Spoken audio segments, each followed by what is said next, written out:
Good morning. I'd like to welcome you to Cornerstone. I'd like to welcome our online audience. We're glad you're with us today. We're beginning a new series, When Our Way Isn't Working. True story. My mother-in-law, Sue, told us this story of a friend that she had met, a fellow RVer, they're pulling their camper behind their rig, and tells this story about husband and wife. They're going on a journey. Husband's driving. He's getting tired and tired, but they want to reach their destination. And so he decides to pull over, and he says, honey, look, I'm gonna go in the back of the trailer, and I'm going to get in bed, and I'm just going to sleep. You drive on. Now, look, if you get pulled over, don't tell the police that I'm in the back, because that's illegal. You know that, right? And she goes, yeah, I know, honey, I know, honey. So he gets out of the rig, he goes back to the RV, gets inside the trailer, strips down to his BVDs, jumps in bed. While he's laying there, he hears his wife trying to start the truck back up, and she's grinding and grinding. It's not firing up, grinding and grinding, not firing up, grinding and grinding. So he's like, oh. So he's like, I better get up and help her. So he gets up, gets out of the camper. About the time he closes the RV door, she gets it fired up, and she pulls off. There he's standing on the side of the road, his BVDs. So he does what anybody would do. He starts walking, and he sees a house in the distance, and he walks up to the house. Mama comes to the door with a baby in her arms. She sees a man and his BVDs on the front door. She slams the door shut on his face and calls the police. The police show up, and he begins to explain what happened. And so police officer, he radios some of his buddies and says, hey, look for a rig going down the road, such and such, looks like this, pull her over. She's forgotten her husband, right? So sure enough, they find a rig going down the highway, pull her over, get her to pull over. They come up, ma'am, is there anybody in the back of the camper? No, there's nobody back there. Well, your husband, So anyway, it gets straightened out. But it's a hilarious story. It illustrates, poor communication, a disconnect between husband and wife. It just kind of problems. And so in this first message of this series, we're looking at the disconnection between us and Jesus. Let me ask you a few questions, or ask you if you've ever had these statements pop up into your head. The list of things I need to get done is more than I can bear. Have you ever said that? Something like that? I think probably all of us have said something like that. I just got so much to do. How about this? Has this ever popped up in your mind? The people I care about the most are always getting my leftover energy and time. Like everybody else, all the guests, all the visitors, all the outsiders, they seem to get more time than the people who need it the most from us, and that's the people of our family. How about this statement? Even though I know God, I feel like I'm letting him down. Right? I know I've said all three of these at different times. And just recognizing that we're overwhelmed and falling short of our commitment to family, God, whatever, will not change us. Like there has to be more than just the recognition. Counselors, preachers have a favorite question they like to ask people who come to them for help. And I happen to know a few preachers and counselors. But the question goes like this: how's that working for you? So when my wife asked me this question, because she has asked me this question, she's gently telling me something. Your way is not working for you. She's trying to get me to see the need for change. I've asked this question to a middle-aged friend who was trying to escape the stress of his life by drinking. Hey, buddy, how's that working for you? I've asked this question to a young adult who was trying to find happiness through drug use. Hey, how's that working for you? I've asked this question to a young woman who was trying to find a lifelong marriage partner through these short-term, intimate dating relationships. Hey, how's that working for you? I mean, the answer, they know the answer is so obvious, they don't even have to say it. My way is not working for me. And so I want to ask us a few more questions. I want you to ask these of yourself. Do you often find yourself dismissive and defensive? Now, I know At times we all can be like, but do you find yourself over and over again being dismissive and defensive? Another question. Do you find yourself frustrated and angry? I know we all get frustrated and angry at times, but do you find yourself over and over again, just under the surface, being frustrated and angry with the people around you? Here's another question. Do you find yourself worn out and exhausted? I mean, all the time. Like it just seems like over and over again, you're at the end of your strength often. Another question. Do you find yourself blaming and complaining? The problems that exist in your life are someone else's fault, and you just constantly seeing the faults in everyone else. You're always judging everyone else. Does that happen a lot in your life?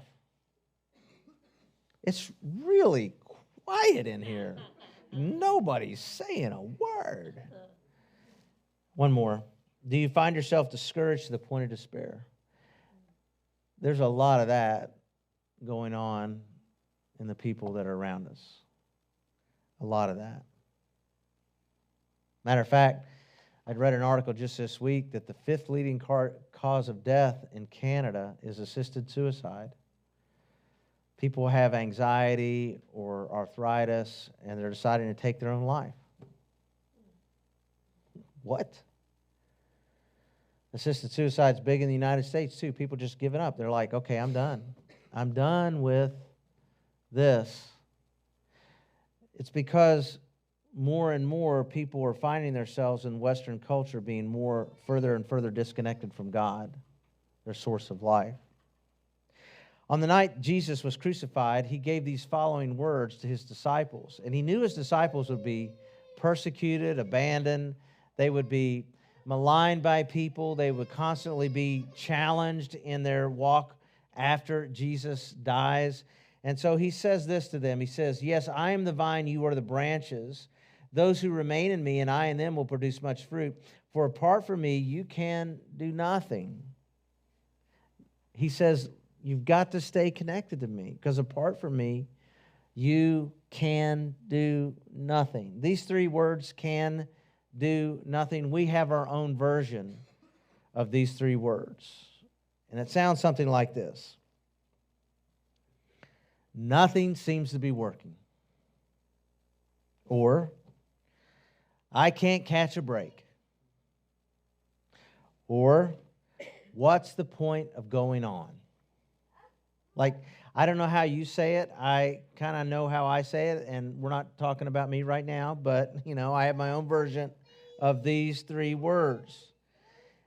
And Jesus says, remain in me so we can do what we need to do. Like when you get separated from him. And so this word remain in me in this passage, the Greek word is meno, and it means to abide in, to remain in, to be residing, stay closely to this person, Jesus. In the Message translation of the Bible done by Eugene Peterson, he translates this verse this way. I'm the vine, you're the branches. When you're joined with me and I with you, the relation, intimate and organic, the harvest is sure to be abundant. Separated, you can produce not a thing.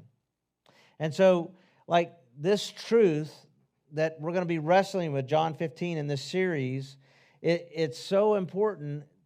When Jesus says, you can do nothing apart from me, that's as true as gravity existing on our planet.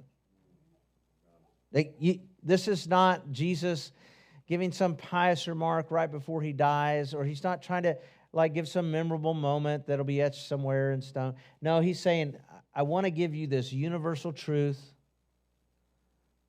Don't miss this. Apart from me, you can do nothing. Now, top priority for those who don't believe is to get connected. A top priority for those who do believe is to stay connected, like to stay connected to the vine. And staying connected to Jesus might sound like a passive thing, but it's really not. It really requires some intentional action, some decision making, some steps of trust and obedience. Now, to illustrate this truth, I want to examine a story early in the life of Jesus that Jesus and Peter. Now, he's not called Peter in the passage. This is early in Jesus' ministry with Peter, and it'll be later that Jesus will give him that name, the Rock, Peter. So in this passage, he's called Simon, but it's the same person, and we're going to read about this in Luke chapter 5. One day, as Jesus was preaching on the shore of the Sea of Galilee, great crowds pressed in on him to listen to the word of God. He noticed 2 empty boats at the water's edge, for the fishermen had left them and they were washing their nets. Stepping into one of the boats, Jesus asked Simon, its owner, to push it out into the water. So he sat in the boat and taught the crowds from there. When he had finished speaking, he said to Simon, "Now go out where it is deeper and let down your nets and catch some fish." "Master," Simon replied, "we worked hard all last night and didn't catch a thing." Now, Peter's a professional fisherman. I'm guessing that their family have been fishermen for generations. This is probably a lifelong family tradition of work. And so, so here he meets Jesus, and Jesus is giving him instructions. This guy he just kind of knows a little bit about, but not a lot about, is giving him these instructions about, hey, go out into deeper water in the middle of the day, and let's try it again. Now, when Jesus says, go out in deeper water, let's try it again, how do you think Peter said these words to Jesus? We worked hard all last night and didn't catch a thing. Like, what kind of tone? Right? You tracking with me? So let me just try to imagine.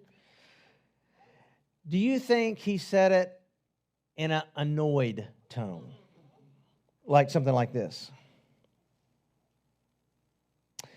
Jesus, no. We worked hard all night, didn't catch a thing, and what do you know? Or do you think maybe he said it with a tone of sarcasm? Jesus, Jesus, you're really good talking and all, but, we've worked hard all night.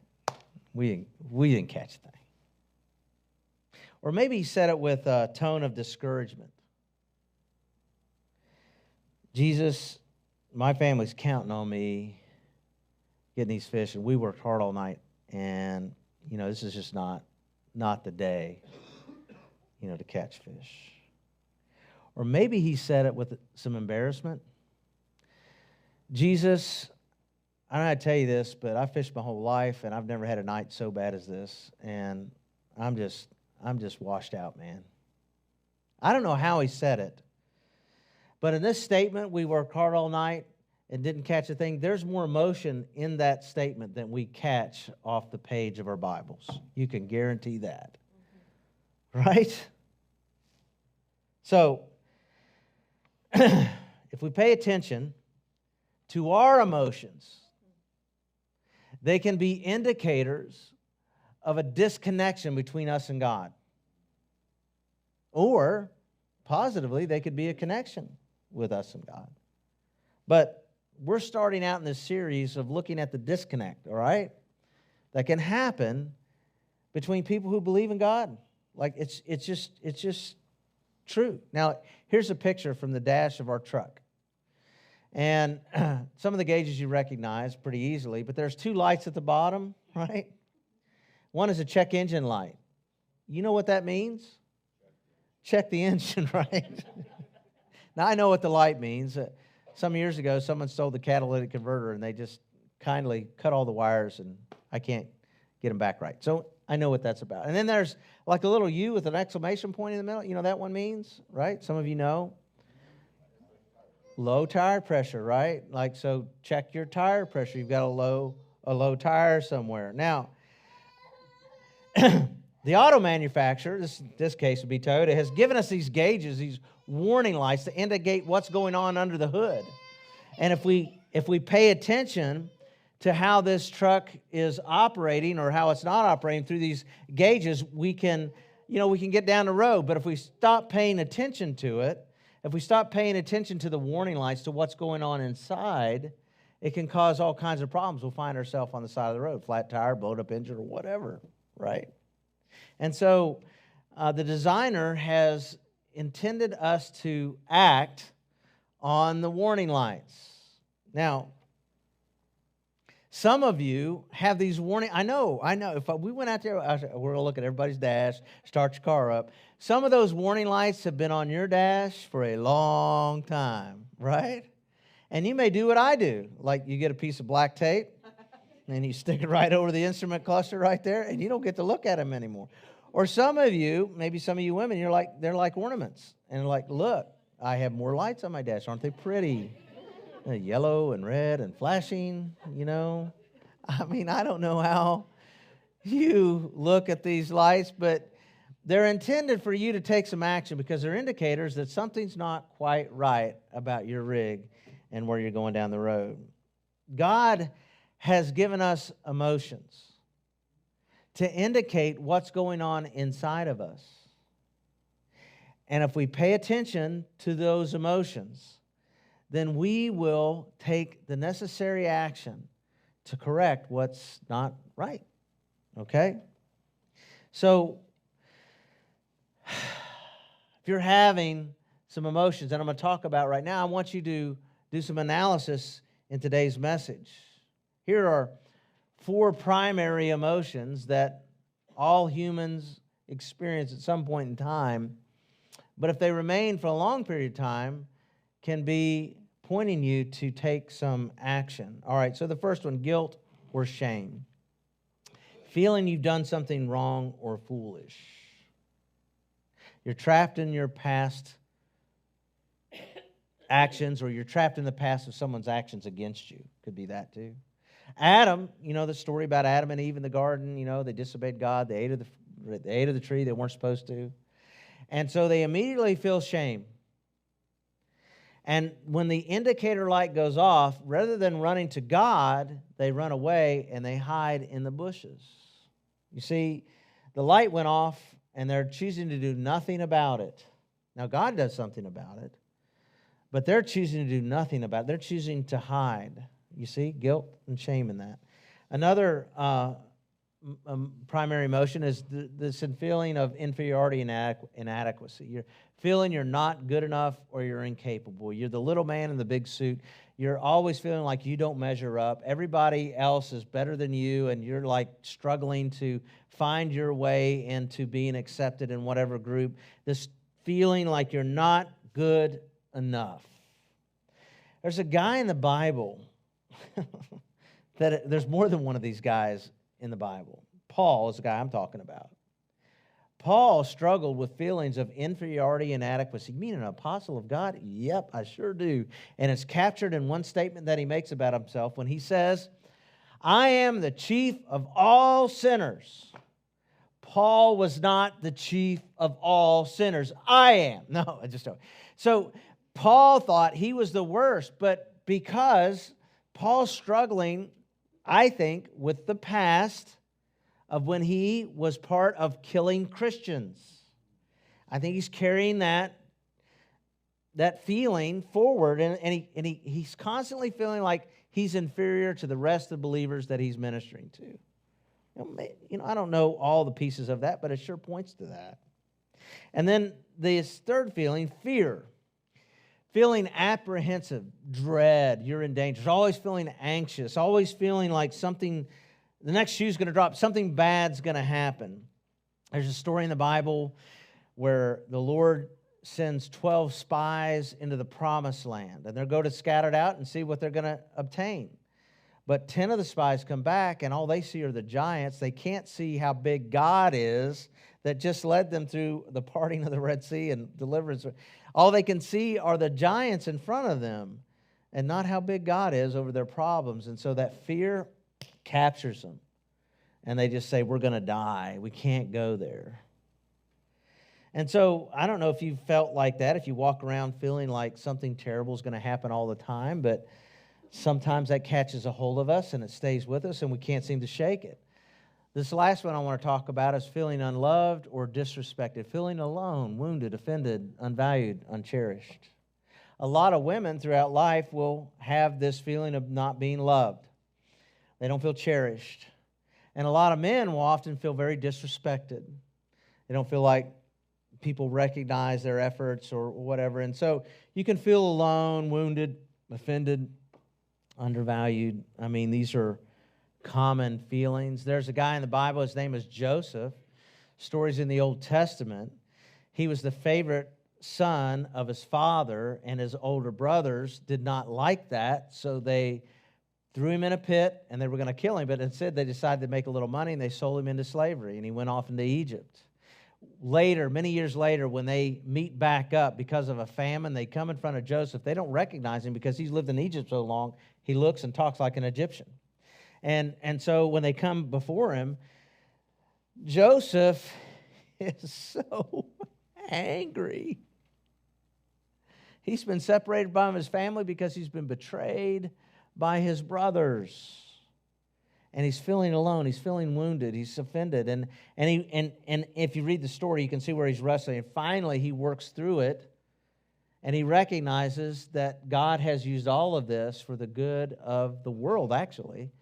Because of Joseph was where he at, he helped people work through a famine of 7 years. So my point is that in Scripture, we see these emotions play out in people's stories all the time, and they're indicating something about what's going on inside of them. And then we look at the actions that they take. Sometimes they make good choices, sometimes they make bad choices. But yes, like when we find ourselves feeling guilty a lot, or inferior a lot, or afraid a lot, or unloved a lot, like that's just a constant kind of thing, well, we can begin to think that that's normal, right? Like if it hangs around long enough and you sort of get used to it, and the check engine light under your hood is like it's on, right? And you're like, I'm just not going to pay attention to it.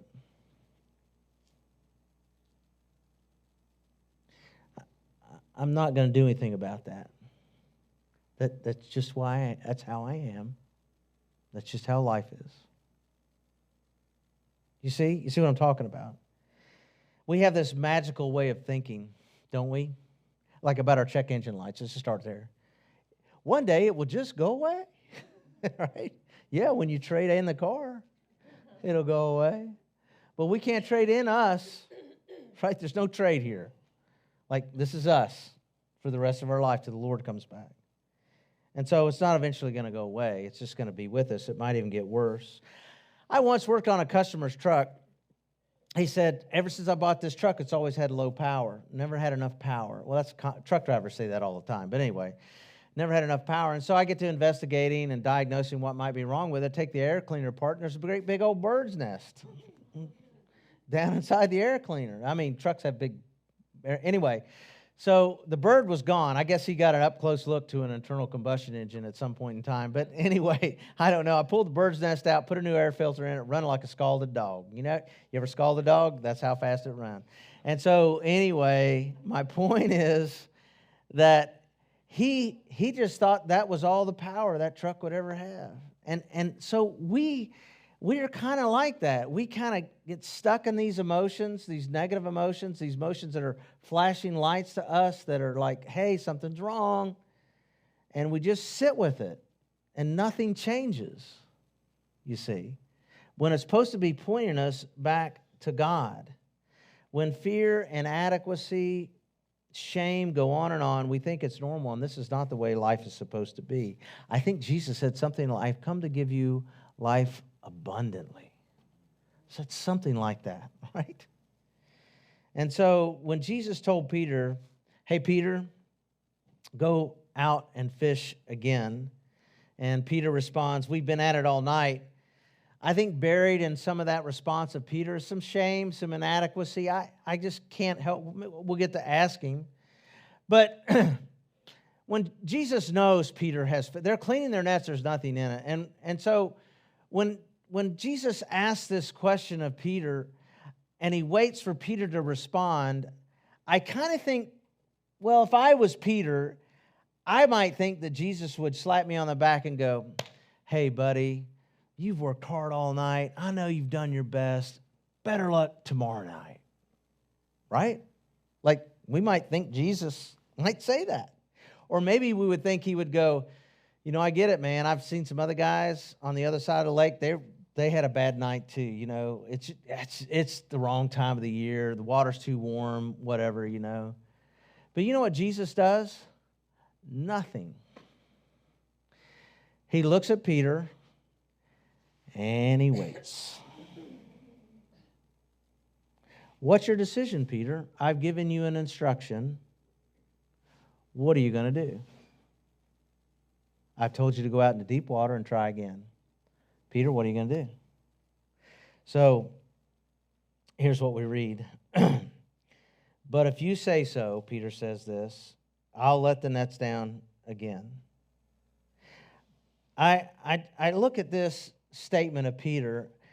It's simple, and it's something that we should memorize because it's telling us what to do when the trouble lights are on in our life. To simply say, but if you say so, I'll let the nets down again. And so the only way to discover our way isn't working is to humble ourselves and follow Jesus' instructions. Like Peter could have said no and not dealt with the fear, the shame, the inadequacy, you know, whatever it was. Peter could have just stayed in that, but he simply says these 5 words, but if you say so. But if you say so. If our way is working, then why are we constantly feeling a state of exhaustion? Or a constant state of feeling less than, unloved? If our way is working, why are we depressed for long periods of time? If your way is working, why are you struggling with addiction? Why are you driven to shop online to find some type, or why do you overeat on comfort food? If your way is working, like why are these types of actions going on in your life? Like, okay, I'm just going to put the tape over the indicator light and just not pay attention to it. And I'm just going to continue to do these kinds of things that aren't fixing what's wrong with me. And so if our way is working, why do we keep having the same problems in our relationships, keep losing the temper with our children? Why is it, and I've seen this and I've actually done it, but there's a problem in our life with a relationship. And over again, we keep rehearsing the same problem over and over and over and over. What's going on there? Well, there's a bitterness, and there's hurt, and there's maybe some grudge in there. You know, there's like some bad stuff. And this is indicating that something needs to change. And so it's time to admit, my way isn't working. It's time to admit it. And if you just remember these 5 words, I mean, can we say them together? These 5 words, but if you say so, can 1, 2, 3, right? 1, 2, 3, but if you say so. I mean, if we could get that, step number 1, Jesus is going to give us some instructions throughout life, through the Scripture and through His people, and we can simply do what He's asking us to do. And things will begin to change. So we'll talk more about how to stay connected to Jesus, but it begins with believing and obeying. Like, I believe that Jesus is the Son of God. I'm going to be baptized into Him. I'm going to pray to Him. I'm going to spend time in Christian community. You know, and you might think, like Peter probably thought, when the other people watched Peter go out in the middle of the day that nobody does, and they saw Peter throw the nets in after they fished all night and didn't catch anything, they probably thought Peter was crazy. Like, you might know Jesus is calling you to an action, and you're like, man, people are going to think I'm nuts. But if you say so. And so, saying this is challenging because it requires something of us that we aren't born with. We don't have, this does not come naturally. It's called humble submission to Jesus' instruction. And so Jesus is asking Peter to take a step of faith to experience His power to change the outcome of his day. But if you say so, I'll let the nets down again.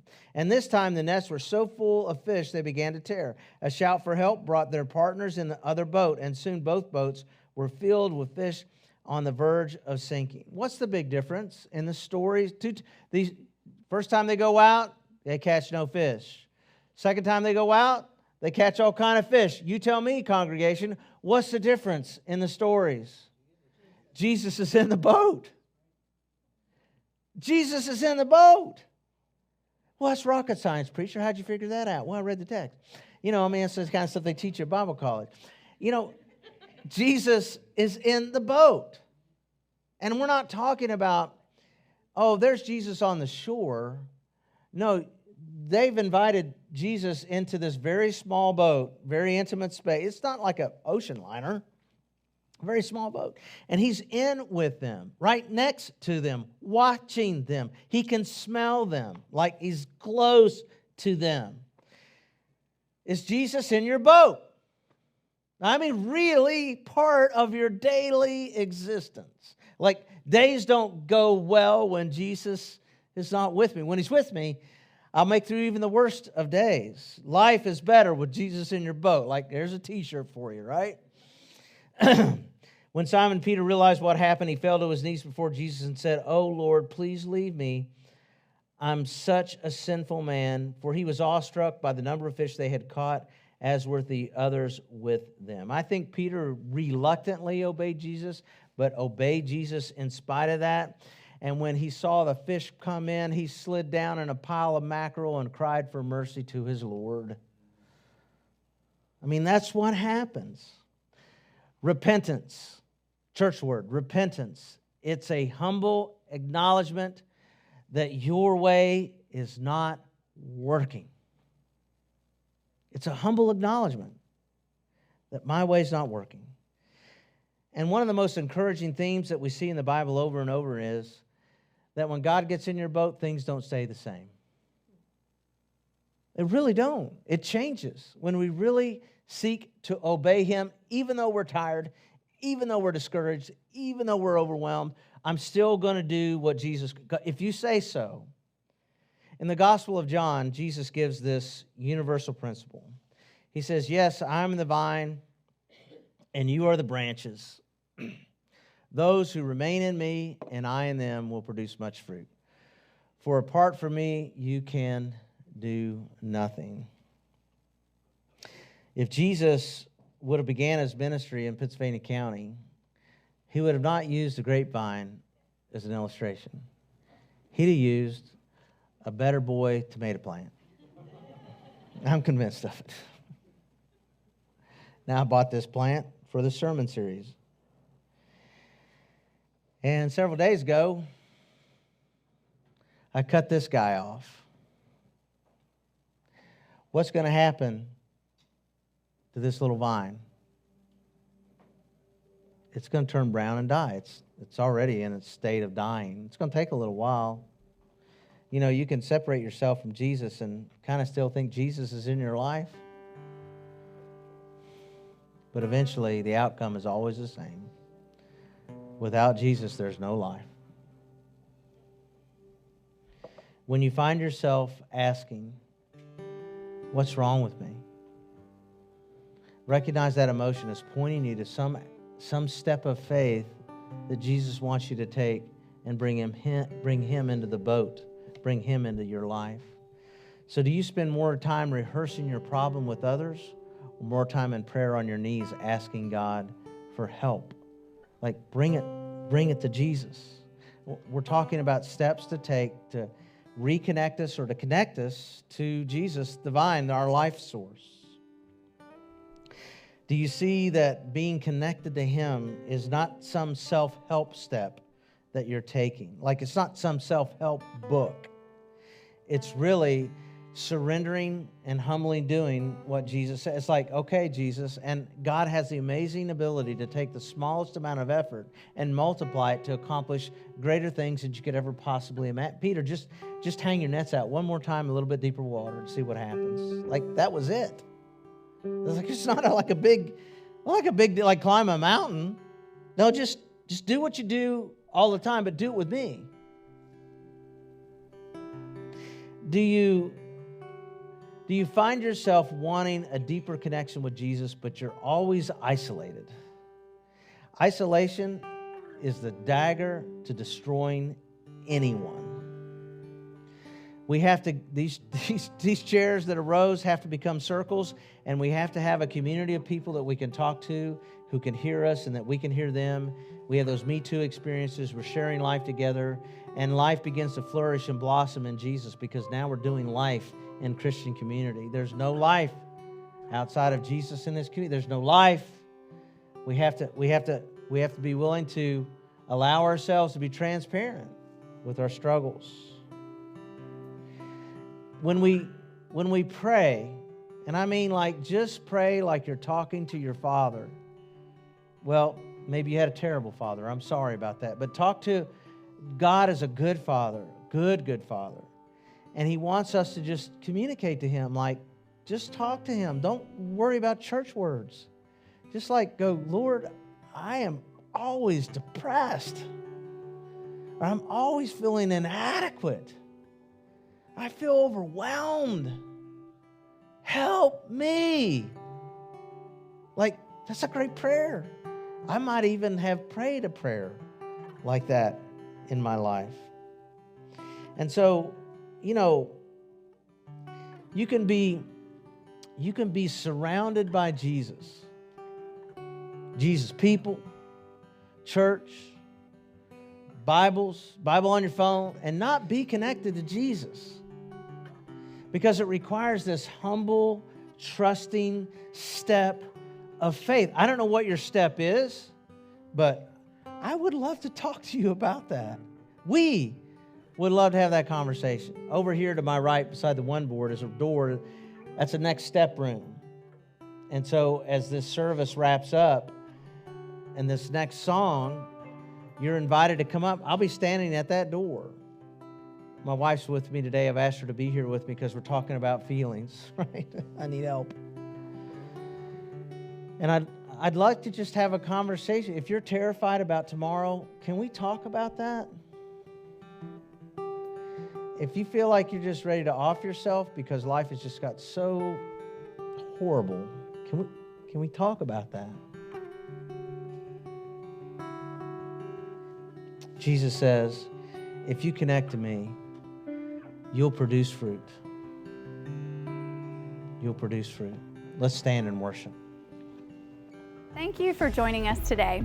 If you feel like God spoke to you today and you would like to discuss your next right step with God, please visit cornerstonechatham.org, scroll to the bottom of the homepage, and fill out the form to connect with us. We hope you enjoyed being with us today, and we look forward to seeing how God is working around Cornerstone in person and online.